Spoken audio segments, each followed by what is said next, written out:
Hello BookTube, my name is Adrian and today we are doing the Finally Fall book tag.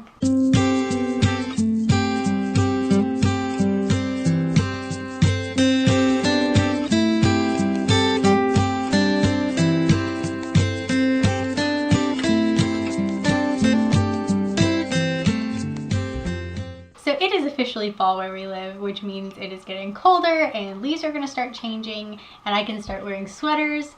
So I am very excited about it. So I have seen this tag going around. I believe I actually did it last year as well. And I am very excited to do it again because it had some of my favorite questions that I could answer. So we are going to go ahead and get into this tag. I believe it was originally created by either Tall Tales or Teller of Tales, but I will link their original video down below so you can feel free to check them out as well. So with that being said, let's go ahead and get into the questions. I have not looked at these questions ahead of time, so I have nothing picked. So we're just gonna go on the fly here. So question number 1 is, in fall, the air is crisp and clear. Name a book with a vivid setting. So I think for this one, I'm going to go with Stay Sweet by Siobhan Vivian. This book is one that I read over the summer, and it is about a girl who works in an ice cream shop over the summer and kind of discovering some mysteries in the story of the owner of the shop. And I really love this book. I believe I gave it 5 out of 5 stars. And this has a great, very vivid setting. It's told in the summertime in an ice cream shop, and it just paints a beautiful picture, and I absolutely think this is a great setting to be in, and it's just a good story all around. Question number 2 is, nature is beautiful, but it is also dying. Name a book that is beautifully written, but also deals with a heavy topic like loss or grief. For this one, I am going to go with The Names They Gave Us by Emery Lord. This was one of my favorite books that I read last year, and it is still one of my favorite books, but I do want to reread it to just kind of confirm that claim. But this book is beautifully written. Emery Lord has a great writing style. But this book deals with a girl whose mother is diagnosed with cancer for the second time. She is no longer in remission, and kind of her losing her, kind of fighting with her faith because she is a Christian, and kind of dealing with if she truly believes in God and wants to stick to it because God let her mother get cancer again. So this definitely deals with a very heavy topic as well as is beautifully written. So I feel like this book perfectly fits this question. Question number 3 is, fall is back to school season. Share a nonfiction book that taught you something new. So I do not have that many nonfiction books, but one of the ones that I do have that I got actually as a school copy, so perfect for this, that I have read a lot is The Hiding Place by Corrie ten Boom. This book is about a woman who, she and her family hid Jews during World War II in their home, thus The Hiding Place, and they actually end up being caught, or not caught, I guess.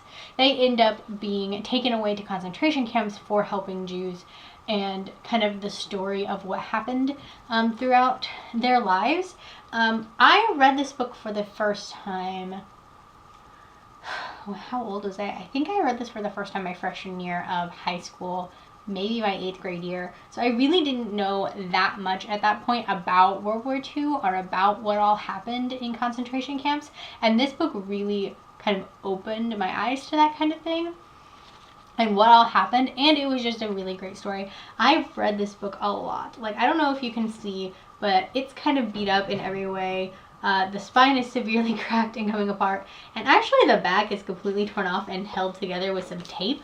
So this book is well loved, and I have read this book quite a lot. So this is definitely a nonfiction book that taught me something. Question 4 is, in order to keep warm, it's good to spend some time with the people we love. Name a fictional family, household, or friend group that you'd like to be a part of. So if you have been around this channel at all, you may know that I have a bit of an obsession with Cassandra Clare's novels. And as a result of that, for this question, I think I would have to go with the friend group and family from the City of Bones Shadowhunters series. Literally stick me in any one of the series and I will be happy because I love all of the friend groups. So if you can stick me in with any of them, that would be great. I don't think I could choose because I love characters from all of these characters. So probably stick me in the Shadowhunters world and let me be friends with them, and I will be very happy. So this one for sure. So question number 5 is colorful leaves are piling up on the ground. Show us a pile of fall colored spines. Here we go. Here are a bunch of fall colored spines here. We have The Distance Between Us by Casey West, Lola and the Boy Next Door by Stephanie Perkins, When Temple Met Rishi by Sandhya Menon, The Serpent Shadow by Rick Riordan, and Illumine by Jay Kristoff and Amy Kaufman. I feel like these are some pretty good fall colored book spines. And now I have to go put all these back. Okay, so question number 6 is, fall is the perfect time for some storytelling by the fireside. Share a book wherein somebody is telling a story. So the only book I could think of that for this question was Eliza and Her Monsters by Francesca Zappia. This book involves a girl who writes a comic book series online, and it's a very big web series, and so throughout this we are getting bits and pieces of the story in like these kind of like drawings with bits of the story. And so I'm gonna say that this book counts for that because it's the only thing I could think of. So question number 7 is, the nights are getting darker. Share a dark and creepy read. For this one, my immediate thought was Three Dark Crowns by Kendar Blake. This book is very dark. It's a very, very, it's something. I love this series though. I have read the first 2 books. I still have not read the 3rd one, but I am very excited to read it. And yeah, this whole series is just very dark. It's very creepy. It's not like scary spooky, but it's very eerie. Like, there were moments in it that kind of made my skin crawl in the best possible way. So yeah, this was the book that immediately came to mind for this. Question number 8 is, the days are getting colder. Name a short, heartwarming read that will warm up somebody's cold and rainy day. So I actually picked 2 books for this question. I have a fiction story and a nonfiction story. For the fiction story, I picked Dash and Lily's Book of Dares by Rachel Cohen and David Levithan. This book is pretty short. I don't know how many pages it is. I think it's under 300. Yeah, it's 259 pages. So this is a very short read. It is kind of a Christmassy read. It takes place literally over Christmas. Or Christmas and New Year's, but it is quick, and I feel like it is pretty heartwarming. I really enjoyed it. I plan to read it this December again. So yeah, this is definitely a quick heartwarming read. And then the nonfiction book I picked is The Magnolia Story by Chip and Joanna Gaines. This book is a nonfiction story about Chip and Joanna Gaines and their life together, and kind of how they found each other and how they started their company and kind of their life. It is very, very short, and I absolutely love this. I really enjoyed the show Fixer Upper. And I just love Chip and Joanna because they just seem very genuine and kind people. This book is 182 pages, so it's very heartwarming and kind of shows their life together, and it was just a beautiful, they have such a beautiful story of their life together, and I loved it. So this is definitely another one that you could go for. Question number 9 is, fall comes around every year. Name an old favorite that you'd like to return to soon.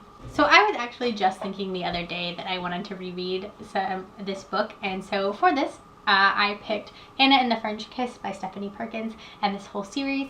I really love these books, and I know book 2 has taken a bit of an issue with them lately, and I can completely understand why, but I still love these books even knowing those issues because they are just kind of an enjoyable read for me. But this is one that I have loved, for a long time, and I have a tendency to read it once a year, and I haven't read it yet this year. So I'm definitely wanting to return back to this series and kind of rejoin the characters that I love so much. So the last question is question 10, which is, fall is the perfect time for cozy reading nights. Share your favorite cozy reading accessories. So my 2 favorite cozy reading accessories is actually a sweater that is actually in my car, and it's dark outside right now, so I really don't want to go outside and get it. But I have this big huge sweater that I just wear whenever I get cold and just want to get cozied up and read. And then the other thing I have is this blanket. It is big and soft and fuzzy, and it's very warm, and so it's perfect for just snuggling up to read. And I actually take my Instagram photos with this blanket as well. I just take them on this white side of it. So I absolutely love this blanket. It's so comfy. But this is definitely one of my cozy reading accessories that I absolutely love. So yeah, that's it. Those are my accessories, and I'm gonna keep this blanket now because it's warm. So I'm just gonna have this here. So that is all I have for you guys today for this reading tag, or this book tag, I guess. I hope you guys enjoyed it and found it interesting. I would love to know what is your favorite reading accessory that you always have. It doesn't necessarily have to be something cozy per se, but what do you always have when you read? Because I think that's always really interesting to hear about from people. So yeah, that is all I have for this video today, guys. If you liked it, please feel free to give it a like down below. And if you want to get more of my content, I post videos every Friday, and then either on Monday or Tuesday. I alternate every other week between a tag video and a bi-weekly reading vlog. This tag video is going up on Wednesday, so whoops. But yeah, I usually post on Monday and Tuesday, and then every Friday. So if you are interested in more of that content, you can come back and check me out on those days. Or if you just don't want to have to try and remember, you can click subscribe down below and I'll pop up in your subscription feed. If you want to get notifications for when I post, you will have to ring the little bell icon down there as well, because YouTube does not notify you anymore for just subscriptions. So that is it for this video. I hope you guys enjoyed it, and I will see you guys in my next video. Bye.